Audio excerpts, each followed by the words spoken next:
Pwede bang pakinggan mo muna to? Gusto ko lang itanong ito sa'yo. Kung sakaling walang nagtanong sa'yo nito ngayon, sana ako'y hayaan mo. Ito na ha, itatanong ko na. Kumusta ka ba? Ayos ka lang? Kumusta naman ang ikaw? Pero sana kung sasagutin mo to, yung totoong sagot mo lang sana ha? Kasi alam ko napakadaling pekein ang sagot sa tanong na to. Napakadali lang sabihin, okay lang naman ako, kahit hindi naman talaga yun ang totoong nararamdaman mo. Okay ka lang ba talaga? O baka pagod ka na pero pinipilit mo lang na kinakaya. Pangiti-ngiti ka lang siguro dyan pero umiiyak ka na ng palihim dahil sa bigat ng iyong dinaramdam. Patawa-tawa lang pero ang totoo, sobra ka na palang nahihirapan.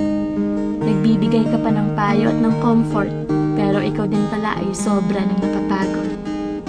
Palagi kang nangungumusta sa iba, pero palihim mong hinihiling na sana kumustahin ka din nila.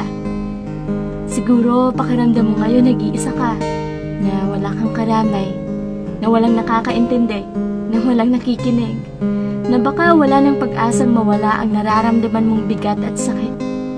Pero gusto ko lang sabihin sa'yo na hindi ka nag-iisa.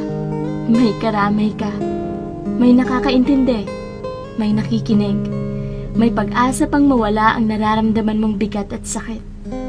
Hindi ko man alam ang dahilan kung bakit ka nasa sitwasyong to. Ipapaalala ko lang sa'yo na hindi man magiging madali pero alam kong kaya mo.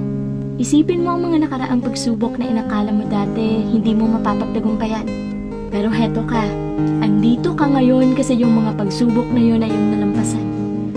Gaya ng mga napagdaanan mo, malalampasan mo rin to. Naniniwala ako sa'yo. Sana maniwala ka rin sa sarili mong kaya mo. Balang araw maiintindihan mo rin kung bakit kailangang mangyari ang lahat ng ito. At sa araw na yan, hiling ko na sana naghilom na ang mga sugat sa puso mo. Hiling ko na sana wala ka ng bigat na dinadala.